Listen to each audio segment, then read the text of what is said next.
Eclesiastes capítulo 11, verso 5. O texto sagrado diz: assim como você não conhece o caminho do vento, nem sabe como se formam os ossos no ventre da mulher grávida, assim também não entende as obras de Deus, que faz todas as coisas. Vou repetir uma vez só. Assim como você não conhece o caminho do vento, nem sabe como se formam os ossos no ventre da mulher grávida, assim também não entende as obras de Deus, que faz todas as coisas. Meu Deus, pedimos a direção do Teu Espírito Santo, o Espírito da verdade.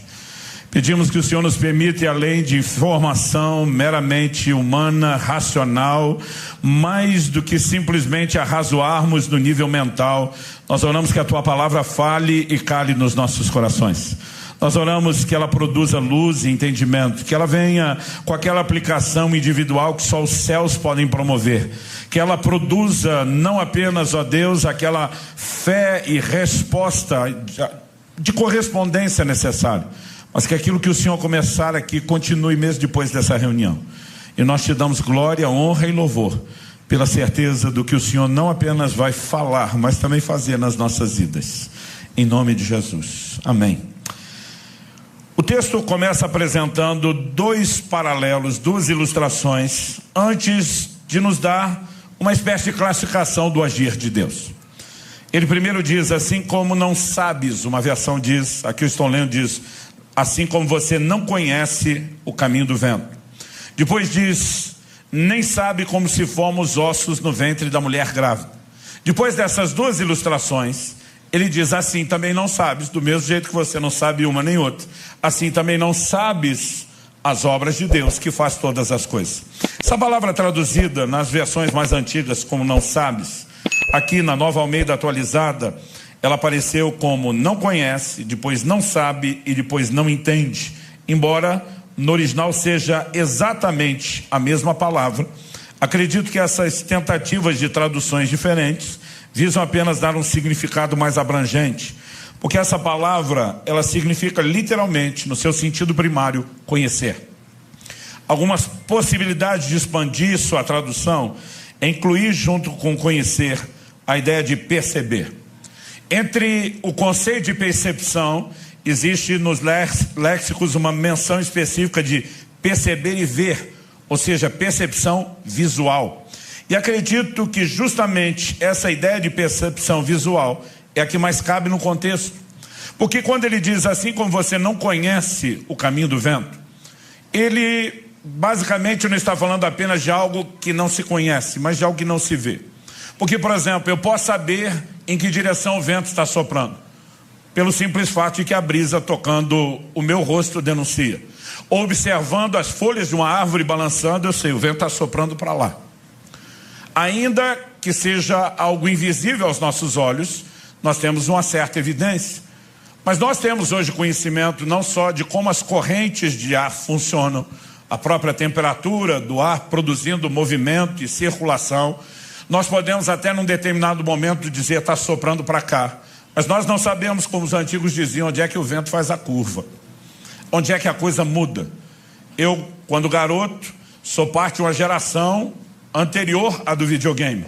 Parte da nossa diversão era soltar pipa. E uma hora a pipa está erguida para um lado porque o vento está soprando para lá. Daqui a pouco mudou completamente. E o caminho do vento é algo que, num momento específico, com determinados meios de checar, você pode dizer agora é assim, mas você não consegue acompanhar o processo com a vista dos olhos. Quando ele muda de exemplo, ele também fala de algo que acontece fora da vista dos olhos. Quando a Bíblia diz que nós não sabemos como se formam os ossos no ventre da mulher grávida, se a palavra significasse apenas saber ou conhecer, ela nem atualizada estaria mais. Porque hoje nós temos conhecimento científico e biológico da calcificação, onde fala da formação dos ossos, é lógico, está falando da criança em desenvolvimento no ventre materno. E hoje nós temos o entendimento de como se dá a formação. No entanto, o processo acontece fora da vista dos olhos. Assim como no caso do vento, nós podemos ter algumas evidências. Mês a mês, naquela gestação, a barriga da mamãe está aumentando de tamanho, que denuncia que a criança está crescendo. Mas o processo acontece fora da vista dos olhos. Atualmente temos recursos tecnológicos que eles não tinham. Eu estou falando de mais de 2 décadas atrás, nas gravidez dos 2 filhos que Kelly e eu tivemos, a gente já pôde, pelo ultrassom, ir além da capacidade visual e descobrir que estava tudo bem com as crianças antes do nascimento. Eles naquela época não tinham nada que permitisse furar esse bloqueio da incapacidade de visualizar o processo. Mas mesmo nós hoje, nós temos pequenos vislumbres. A maior parte do tempo, o processo ainda acontece fora da vista dos olhos. E aí, depois de definir como um padrão e uma alegoria esses 2 exemplos de coisas que não são visíveis aos olhos, que a Bíblia diz, assim também não sabes, não conheces ou não entendes o agir de Deus, que faz todas as coisas. Ou seja, a Bíblia garante que Deus está agindo em tudo, mas não é porque Ele está agindo em tudo que significa que eu e você consigamos reconhecer o processo. Nós podemos até ter a evidência de alguns resultados, mas não acompanhar o processo.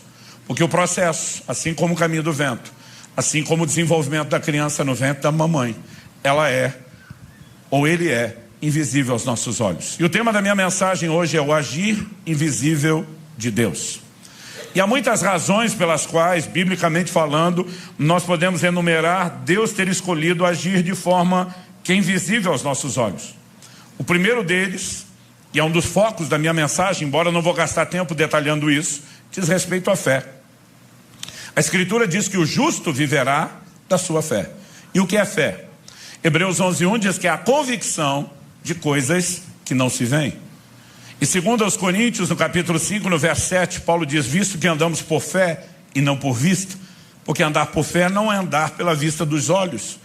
E o Deus que nos chamou a andar em fé, Ele está dizendo que eu e você não precisamos do testemunho visual para que a gente possa acreditar ou confiar. Então Deus pode seguir agindo de forma invisível aos nossos olhos e a gente pode seguir crendo que Ele age em todas as coisas, mesmo que a gente não esteja no controle do desenvolvimento do processo.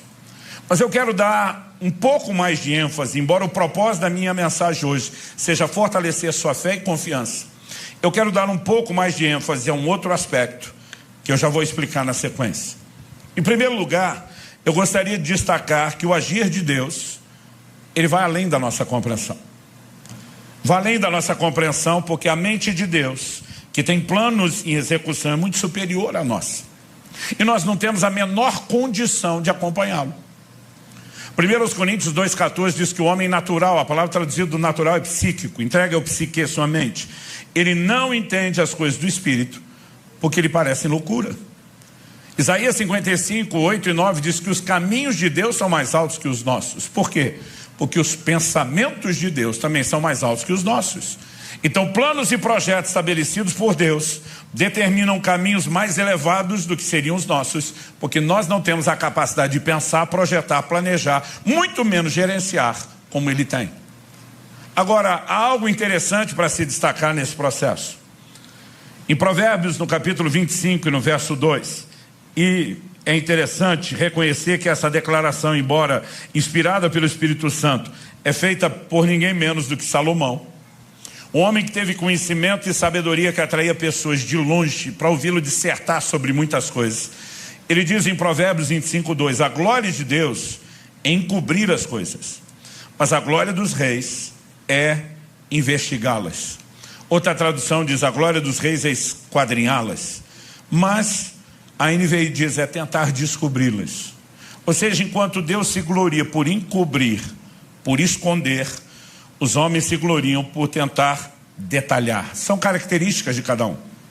Eu sei que Deus, na sua grandeza, senhorio, soberania, Ele não nos deve satisfação de tudo que Ele faz. Mas a questão não é que Deus escolheu agir de forma que a gente não entenda apenas por má vontade de comunicar o que Ele faz. O que nós precisamos entender é o oposto. Ele intencionalmente escolheu não mostrar tudo o que faz, e Ele tem razões para isso. Eu lembro de quando garoto ouvi meu pai citando várias vezes um texto da Bíblia. Deuteronômio 29 diz, as coisas ocultas pertencem a Deus, as reveladas a nós e nossos filhos para sempre. Ou seja, no reino de Deus nós temos coisas que Deus revela, mas nós temos coisas que Deus mantém oculto. As que Ele revela é porque assim Ele aprove revelar. As que Ele decidiu não comunicar é do direito dEle não dar satisfação. Mas nós precisamos entender que isso é mais do que uma decisão arbitrária teimosa, sem fundamento. Ela é fruto de uma sabedoria que é além da nossa capacidade de mensurar. E eu quero chamar a sua atenção para algo, que quando a Bíblia estabelece um padrão de que a mente humana não acompanha a mente divina, eu brinco até Deus querendo explicar, teria um problema enorme, que era se fazer entender por seres de uma mentalidade muito inferior. A mesma Bíblia também mostra que Satanás, o arqui-inimigo de Deus, nosso adversário e opositor, ele também tem dificuldade de entender o agir de Deus. E na verdade esse é o segundo elemento que eu quero explorar na mensagem hoje. Eu olho para alguns crentes e me aborrece ver que alguns crentes dão moral demais para o diabo. Eu quero hoje gastar um pouquinho de tempo exaltando a grandeza e a soberania de Deus e fazendo um pouco caso do cão, pisando um pouco nele. Eu quero te mostrar que o diabo não é isso tudo que alguns estão achando. Eu quero te mostrar que a Escritura nos apresenta uma visão que é importante na fundamentação da nossa fé. E para que você consiga entender isso, eu quero te mostrar um paralelo. Se você puder me acompanhar em Mateus, no capítulo 16. Nós temos uma pergunta de Jesus aos seus discípulos no verso 13. Quem dizem os homens ser o Filho do Homem? Eles dizem, olha, tem gente dizendo que é João Batista, que o senhor Elias, Jeremias, outros profetas. Jesus rebate vocês. O que dizem a meu respeito? Pedrão, que falava pensando e pensava falante, o cérebro e a boca conectados, ele já responde bate pronto. Tu és o Cristo, Filho do Deus vivo. E recebe de Jesus o elogio. Porque Jesus diz, bem-aventurado é você, Simão, filho de Jonas. E diz, não foi carne e sangue, traduzido, não foram homens que te deram essa informação. Foi o Pai que está nos céus que te revelou. O que Jesus está fazendo é dar um joinha para o Pedro e dizer, você sintonizou a frequência com a rádio certa e captou a comunicação correta. Mas não demora muito. E Pedro vai sintonizar em outra estação de rádio, que, como diria a moçada, nada a ver. Jesus está falando sobre ser necessário, lá no verso 22. Ele começa falando no 21. Ele começa a falar que é necessário que ele sofresse, padecesse, morresse, ao terceiro dia ressuscitasse. E o verso 22 diz que Pedro chamou à parte e começou a repreendê-lo. Você consegue imaginar o Pedro dando bronca em Jesus? Qual é a repreensão de Pedro? Ele diz, mestre, isso de modo nenhum irá te acontecer. Eu fico imaginando a linguagem de hoje, Pedro dizendo, para com isso, Jesus, presta atenção, pensamento positivo, vai dar tudo certo, para com esse negócio de morrer. Nesse momento, qual a resposta de Jesus para o Pedro? Jesus voltando-se disse, para trás de mim, Satanás. Outro dia alguém falou, pastor, Jesus chamou Pedro mesmo de Satanás. Não. Assim como quando ele disse que quem revelou que Jesus era o Cristo era o Pai que estava nos céus. Ele não estava chamando Jesus não estava chamando Pedro de Deus. Quando ele fala de uma inspiração maligna, ele não está chamando Pedro de Satanás. Ele está falando de qual frequência de rádio foi sintonizada. Quem está entendendo? Então agora Jesus não está mais falando com Pedro. Ele está falando com a fonte de influência maligna por trás de Pedro. E ele diz, para trás de mim, Satanás, porque não cogitas.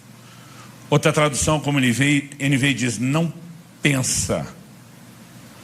A Nova Almeida atualizada, não leva em consideração as coisas que são de Deus, e sim as que são dos homens. Aqui a Bíblia está estabelecendo um padrão sobre a mente e a forma de pensar do diabo. Ela não está no nível e no patamar de Deus. Está no nível e no patamar humano. Não pensa nas coisas que são de Deus, e sim nas que são dos homens.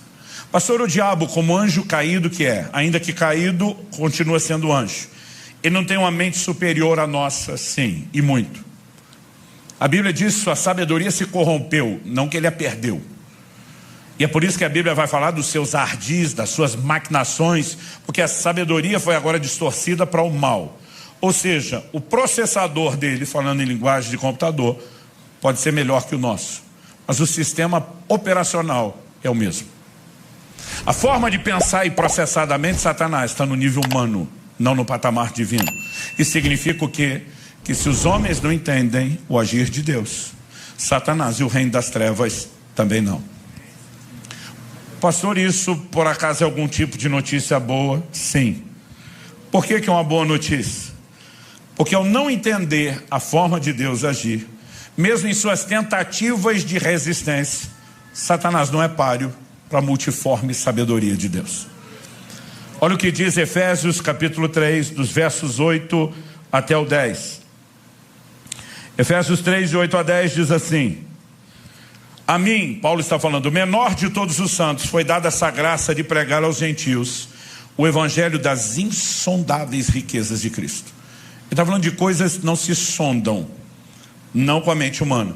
E manifestar a todos qual é a dispensação do mistério. Veio de mistério, leia-se segredo.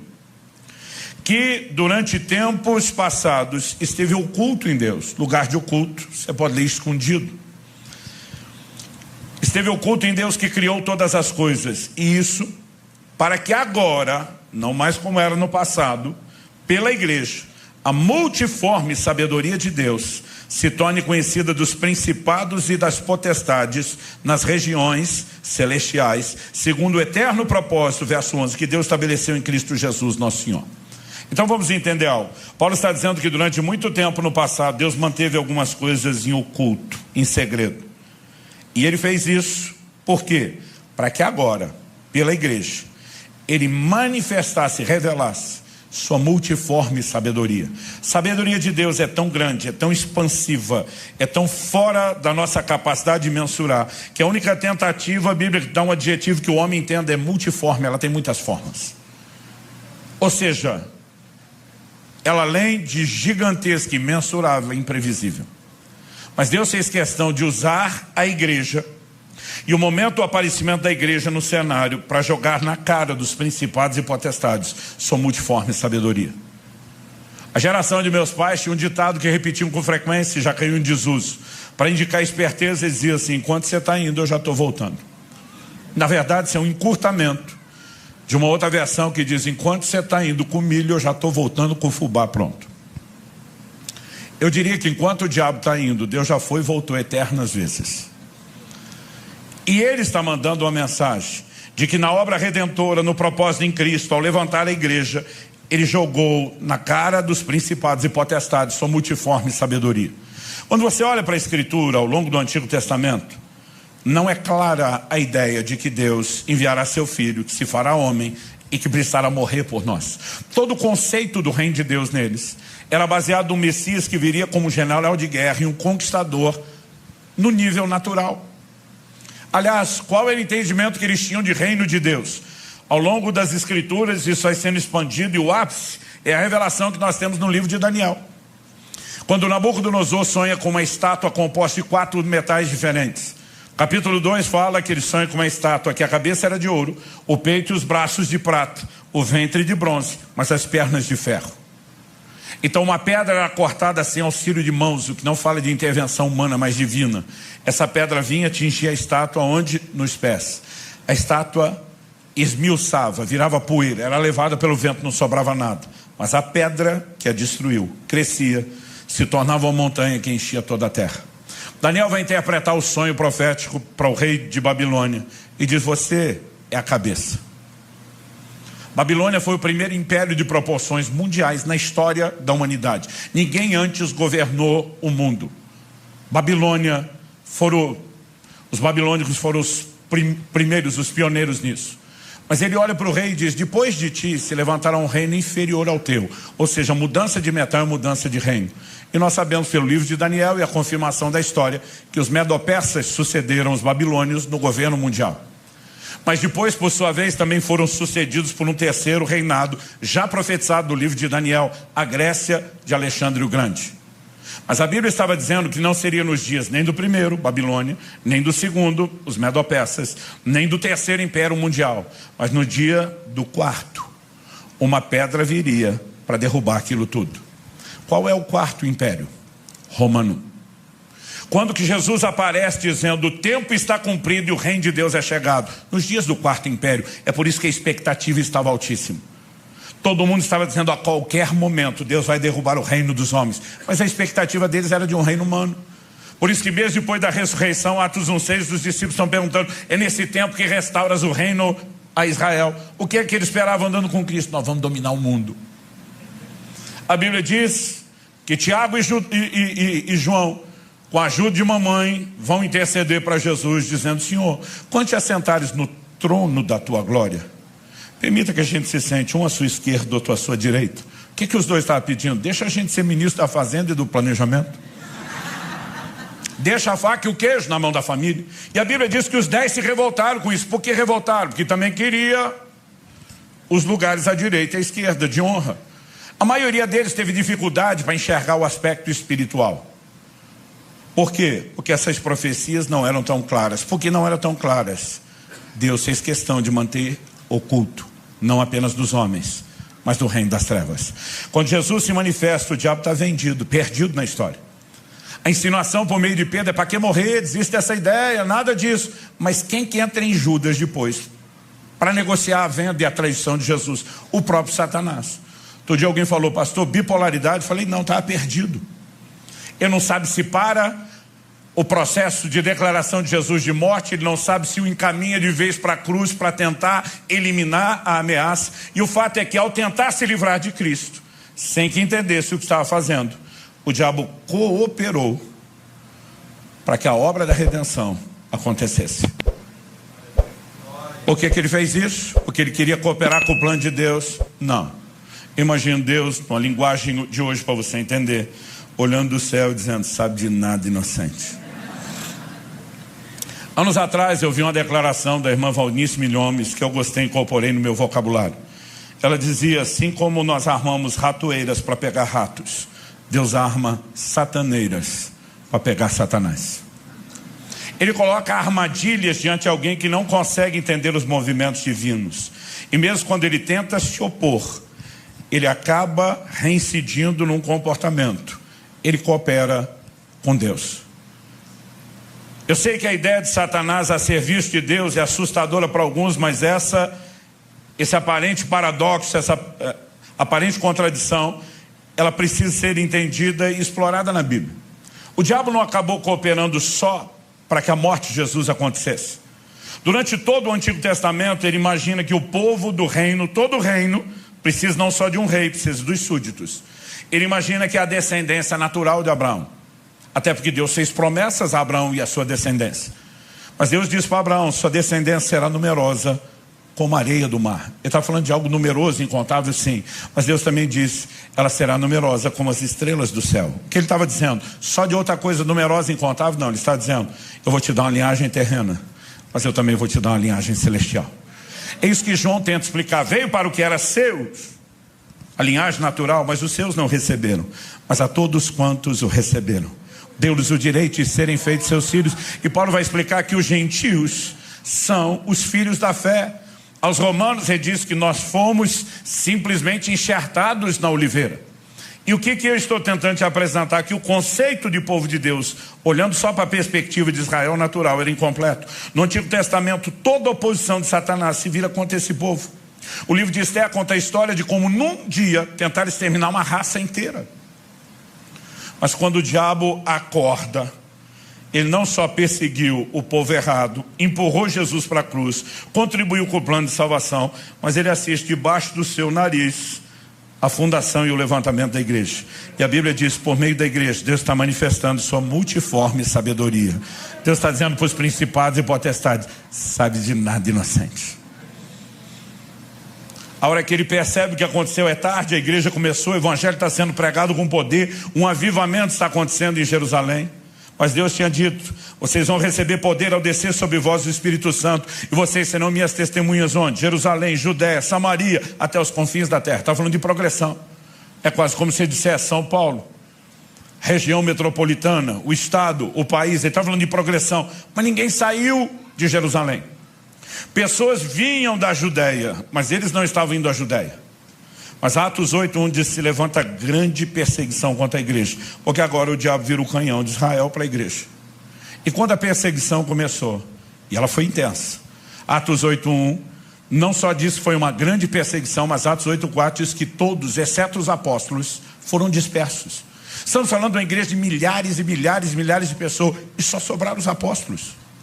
Mas a Bíblia diz, por onde eles passavam, fugindo da perseguição, eles pregavam o evangelho. Agora o evangelho transcende a Judéia, alcança a Samaria e começa a alcançar os gentios. Ou seja, a perseguição do diabo contra a igreja fez dele um dos primeiros agentes missionários da história da igreja. Mais uma sataneira. Nós temos muitas delas ao longo das escrituras. Martinho Lutero, o grande reformador, dizia: o diabo é o diabo de Deus. O que é que ele estava tentando dizer? Ele não está fora de controle.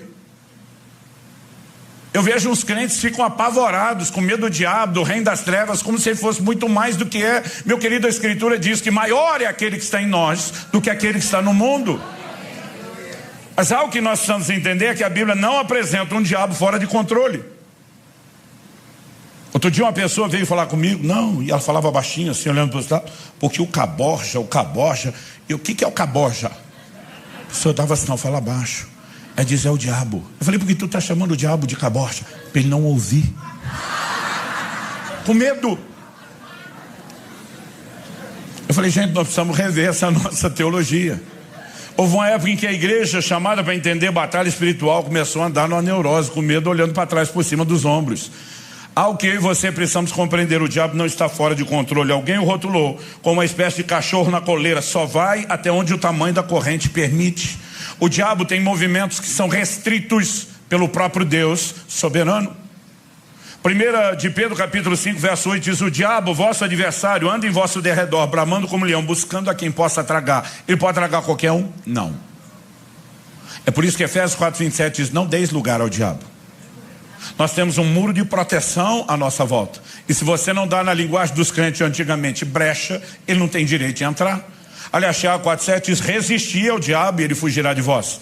1 de Pedro 5:9, na sequência, depois de dizer que ele está buscando quem possa tragar, diz: resistirem firmes na fé. Tipo, não dá moral para ele não. Quando chegar a hora certa, Apocalipse 20 diz que um anjo descerá do céu e prenderá Satanás numa cadeia por 1000 anos. Um anjo. Não vai precisar de Miguel e todas as hostes angelicais. Um anjo só vai tirar Satanás de circulação. Mas a Bíblia diz por 1000 anos. E diz: quando os 1000 anos se completarem, importa que ele seja solto por um pequeno período de tempo. Porque vai fazer um último servicinho para Deus, antes de ser lançado no lago de fogo e enxofre.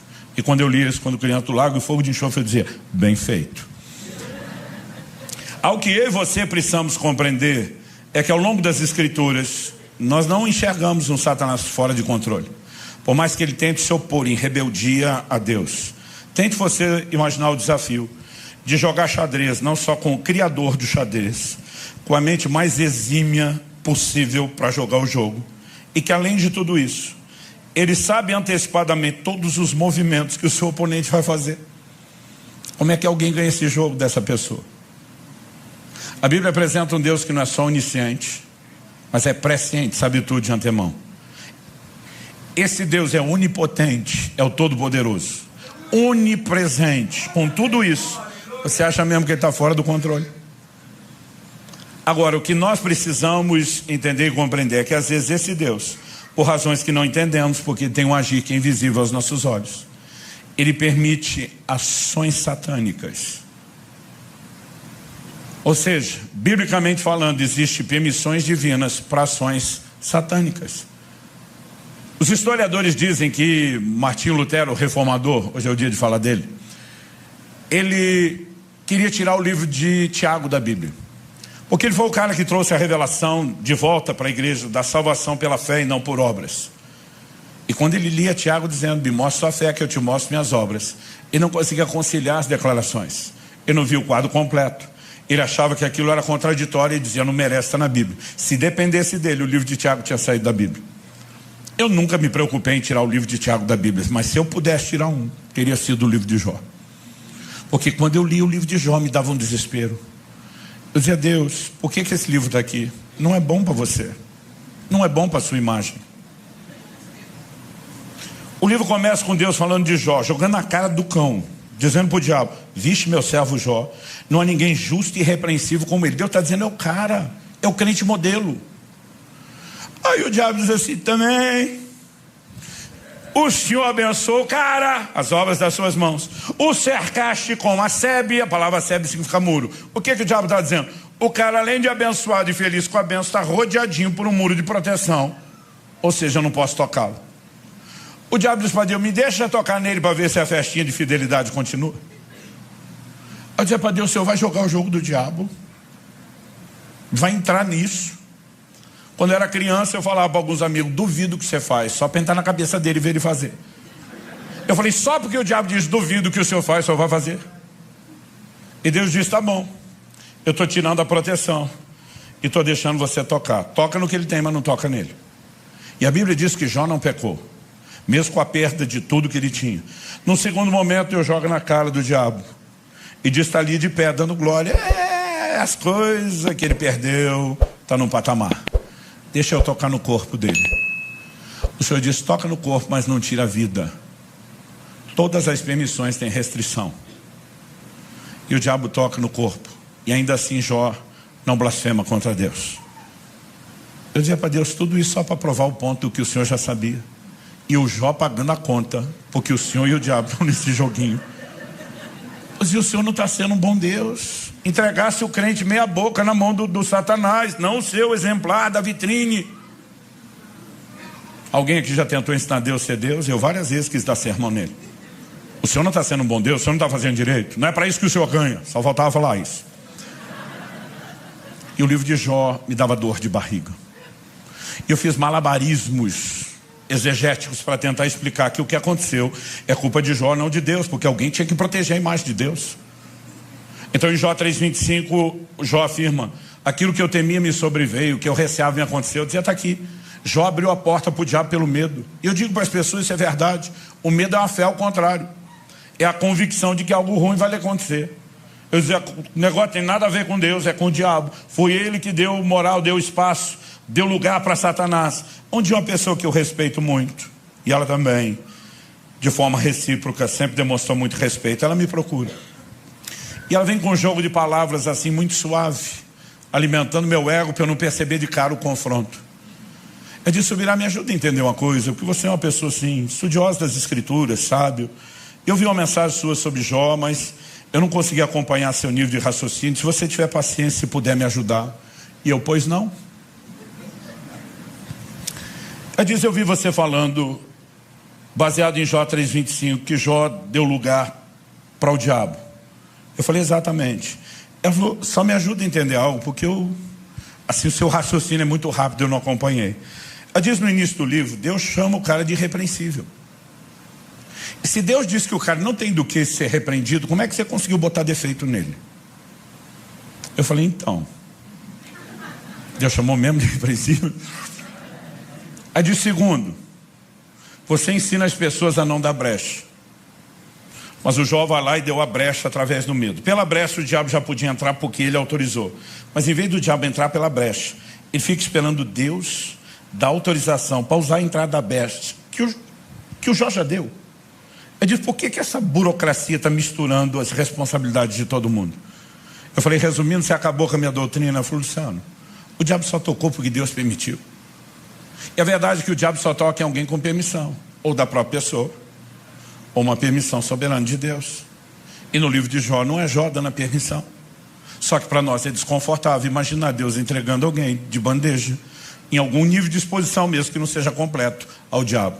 Mas mesmo se a gente tirasse o livro de Jó da Bíblia, não resolveria o problema. Por quê? Lucas capítulo 22, se você for rápido de endereço, abra comigo lá. Lucas 22, versos 31 e 32, tem a conversa de Jesus com o apóstolo Pedro, que é no mínimo, como diria o carioca, sinistra.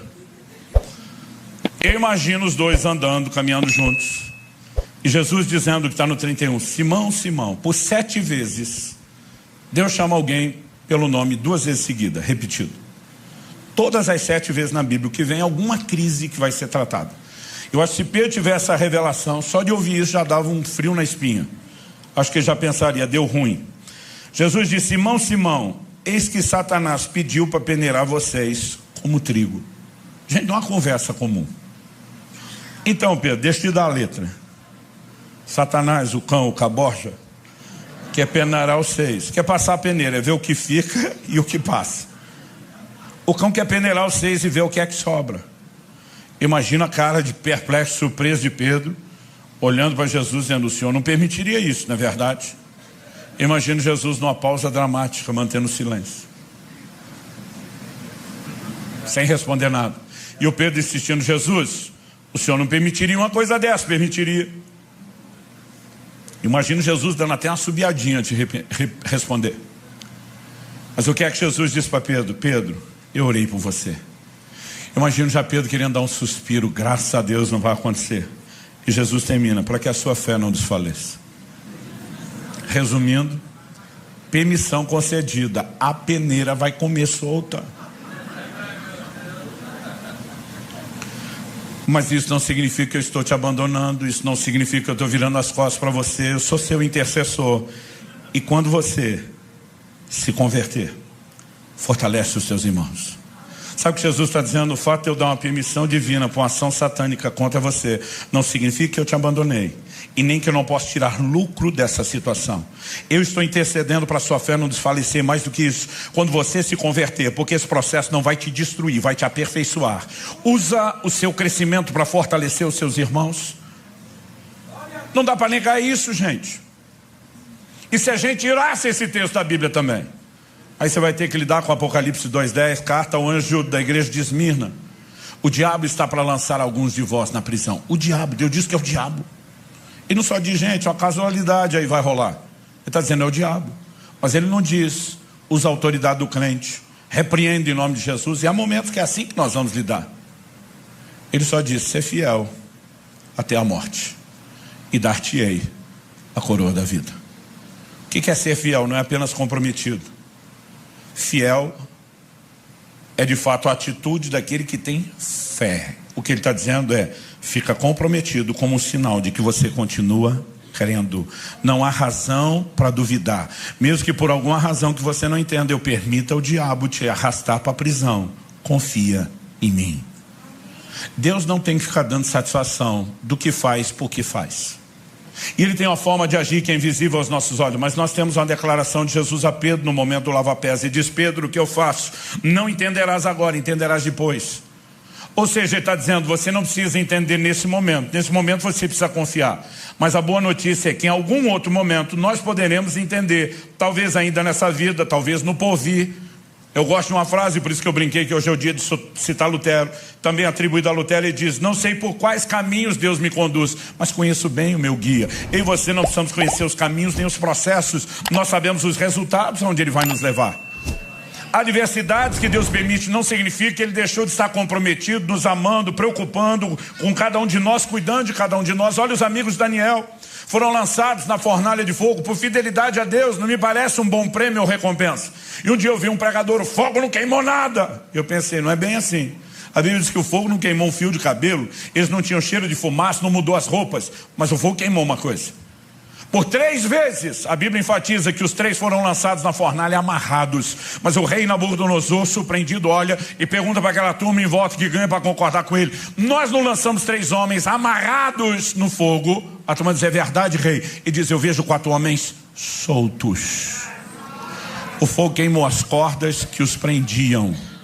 Porque Deus tem o poder de usar as circunstâncias adversas para nos libertar das nossas próprias amarras, para nos fazer crescer, para nos aperfeiçoar e para garantir que não virou as costas num processo que pode ser doloroso. Ele manifesta sua presença. O 4º homem na fornalha é uma prova disso. E Jesus prometeu, eis que estou convosco todos os dias, até a consumação dos séculos. Faça chuva, faça sol, dia de eclipse. Ele prometeu que estaria conosco todos os dias. E o que eu e você precisamos é confiar. Por quê? Romanos 8:28 diz, todas as coisas cooperam juntamente para o bem daqueles que amam a Deus e são chamados segundo o seu propósito. Todas as coisas. Se tem alguém que pode acreditar na teoria da conspiração, é o crente. Tudo conspira em teu favor. Não só porque você ama a Deus, mas porque você foi chamado segundo o propósito divino. O propósito não é apenas aquilo que Deus tem de forma geral para todos nós. Ele tem aspectos individuais do propósito. Nos chama alguns de nós para algumas coisas, outros para outras. E por causa do propósito, Deus diz, eu vou fazer tudo conspirar em teu favor. Ele começa a dar sonhos proféticos para José, dizendo, meu propósito é te levantar como um governante. Sua própria família se curvará diante da autoridade que eu vou lhe dar. José, na imaturidade, não administra bem a revelação, dá com a língua nos dentes, fala o que não precisa para quem não tem que ouvir. Seus irmãos ficam com inveja e simplesmente tentam puxar o seu tapete e o vendem como escravo, dizendo, vamos ver o que será dos seus sonhos. Lá no Egito, a Bíblia diz que ainda que como escravo, Deus era com ele. Porque circunstâncias difíceis não significa que Deus nos abandonou. Ele cresce e prospera na casa de Potifar, mas porque é fiel a Deus, não aceita os convites e as propostas da mulher de Potifar para ir para a cama com ela. Ele injustamente é preso, agora ele vai para a cadeia. O cenário está parecendo pior do que o primeiro, mas a Bíblia diz, e o Senhor era com José. Porque as circunstâncias adversas não determinam se Deus está ou não está conosco. O que determina é a palavra e a declaração dele de que ele estaria conosco. Mas quando chega a hora certa, o José está na cara do gol, no timing perfeito, para viver o plano de Deus. Por quê? Nosso destino profético não está na mão das pessoas, nem tampouco daquelas que nos odeiam ou querem nos sabotar. O nosso destino, o nosso propósito está na mão de um Deus que pode usar até aquilo que tentam contra nós para nos colocar no lugar certo, na hora certa, para viver o plano e o propósito de Deus. Quem está entendendo? Em Gênesis 45, dos versos 5 a 8, por 3 vezes, José repete para os seus irmãos: Deus me enviou adiante de vós para o Egito. Ele diz: não foi vocês que me venderam para cá, Deus me trouxe. Por 3 vezes ele diz: Deus trouxe. Isso pode levar alguns a concluir de forma equivocada que existe uma espécie de fatalismo, de predeterminismo arbitrário. Então essas pessoas não escolheram fazer o mal contra José. Deus determinou que assim fosse porque ele queria. Será que é isso que a Escritura nos ensina? Não. Porque a explicação bíblica vem do todo da Escritura e não de parte dela. Em Gênesis 50, 20, o mesmo José, falando com os mesmos irmãos, ele diz: vocês na verdade intentaram o mal contra mim, porém Deus o tornou em bem, para fazer como estão vendo agora, que se conserve a vida de muita gente. Ele diz: a parte de vocês, eu não vou tirar a responsabilidade. Vocês tentaram me derrubar, vocês intentaram e planejaram o mal, mas Deus, para quem não há refúgio, tudo é reciclável, transformou a maldade de vocês em bem, porque eu sou fiel a Ele. Eu estou debaixo do propósito e todas as coisas cooperam para o bem daqueles que amam a Deus, são chamados segundo o seu propósito. Agora, se Deus pode usar o ataque de pessoas que não estão te apoiando, você acredita mesmo que os ataques de Satanás fogem ao controle de Deus? Ele tem o poder de usar os mesmos ataques e transformá-los em verdadeiras sataneiras, armadilhas, que façam com que o diabo, no final do processo, chegue a uma conclusão junto conosco. Ele cooperou em vez de atrapalhar. Obviamente não estou falando daquilo que a Bíblia adverte, não dá lugar ao diabo. Alguns o diabo está agindo porque eles deram espaço e não era nada do que Deus queria. Mas há outros que não cederam espaço. E alguma permissão divina está te surpreendendo. Confie que qualquer permissão divina para uma ação satânica não é um abandono, é um gerenciamento da mente mais brilhante, que ninguém desse universo jamais poderá entender ou acompanhar, mas que tem um compromisso de cuidado com cada um de nós. O que eu estou dizendo e compartilhando essas verdades bíblicas, porque entendê-las trouxe uma profunda mudança na minha relação com Deus, na minha jornada de fé. Em agosto de 93 eu tive um acidente de carro, que não fosse uma intervenção divina teria sido fatal. E o crente dizer que foi milagre é uma coisa, porque crente é empolgado. Mas quando médicos não cristãos começam a te atestar isso, mostrar todos os resultados dos exames e dizer quais seriam as implicações naturais, ficar te dizendo: teu santo é forte, alguém lá em cima vela por você, isso é milagre, é porque algo aconteceu. Mas sabe, esse acidente me deixou em crise, porque enquanto todo mundo falava dos milagres, eu ficava pensando comigo, milagre por milagre, já que Deus ia fazer eu não bati em ninguém, ninguém bateu em mim, eu estava na estrada, mas eu tive uma aquaplanagem e o carro caiu ribanceira abaixo.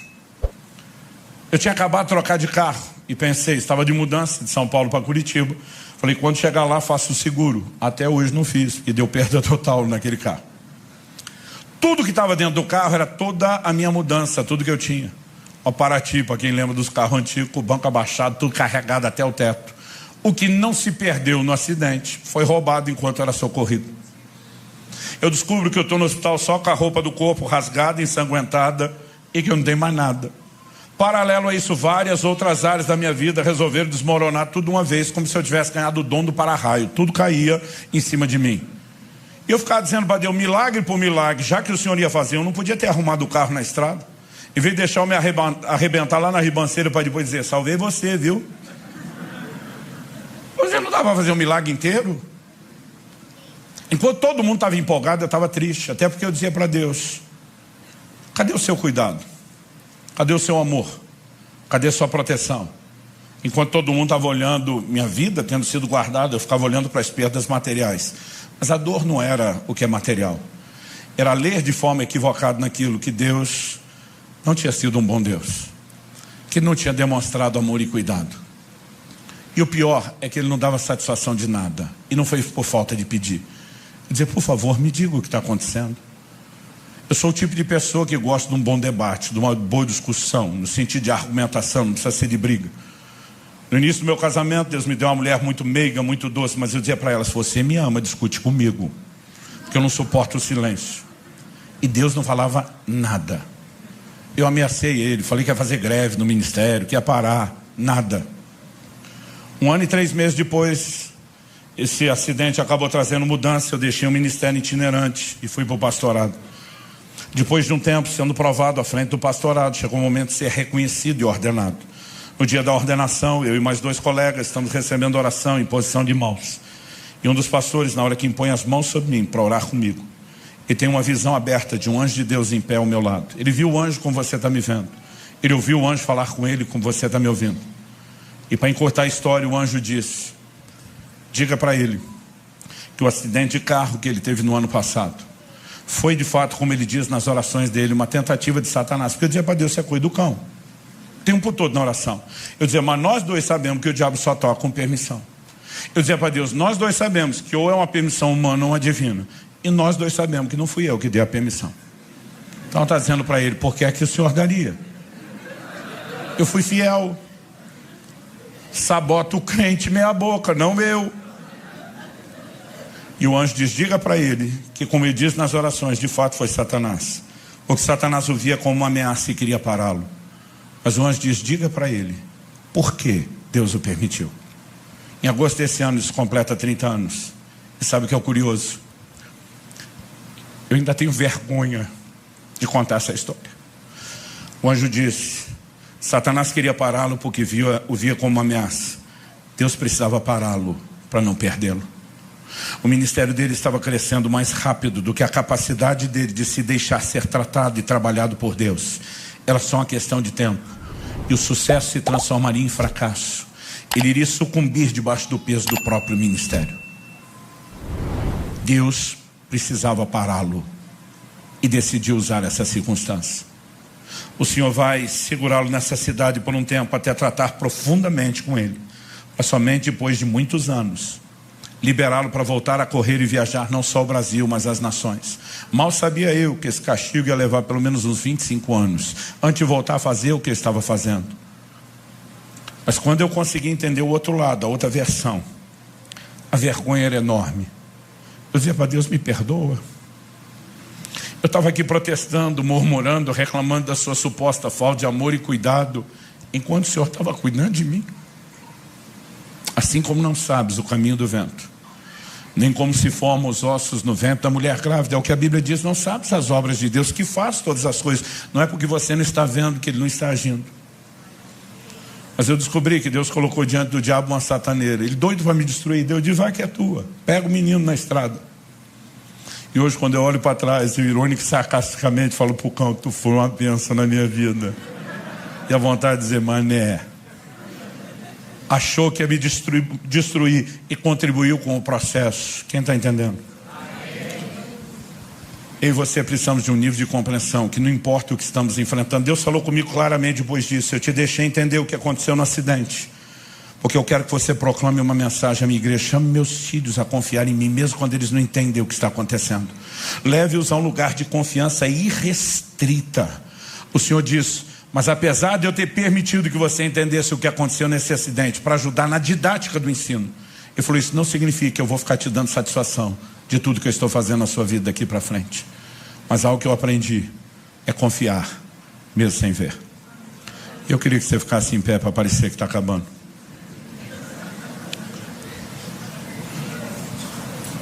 Quando eu era garoto, eu me lembro de um poema que já foi muito popular no meio cristão. O poema ficou sendo conhecido mais pelo apelido do que pelo nome. O apelido é Pegadas na Areia. Se você não conhece, eu vou resumir a história. E fala de uma pessoa que via toda a história e trajetória da sua vida e percebia que Deus sempre esteve ao seu lado o tempo todo. Mas quando ele olhava para a trajetória da sua história, ele via que apesar de Deus ter andado com ele naquela areia da praia a maior parte do tempo, quando ele olhava para trás nos momentos mais difíceis, ele só via um par de pegadas.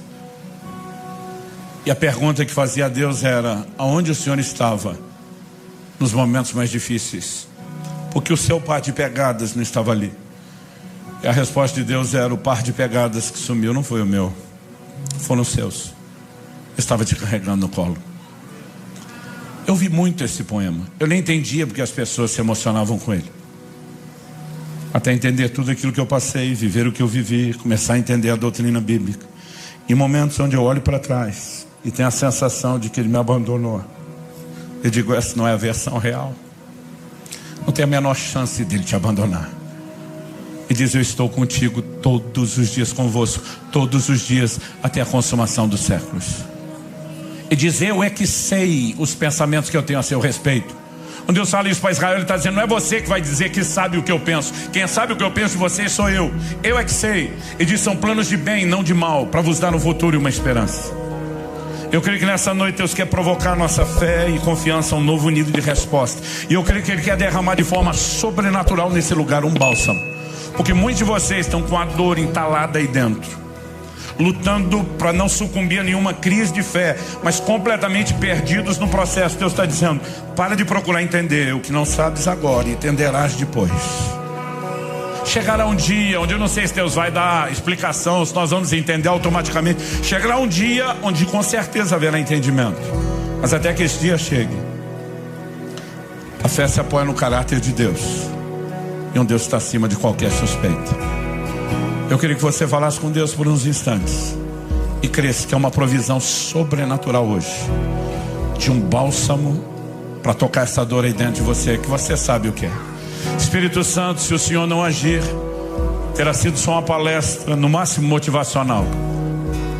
Mas nós queremos no teu toque e clamamos pelo teu sopro de vida neste lugar, sobre cada um dos nossos irmãos e irmãs. Cumpre o teu propósito, o propósito pelo qual o Senhor tem liberado a tua palavra, e que a graça que acompanhe a ação do teu Espírito execute tudo aquilo que o Senhor intencionou. Nós oramos em nome de Jesus. Se você crê e concorda, diga amém. Se você recebe essa palavra, diga: eu recebo em nome de Jesus.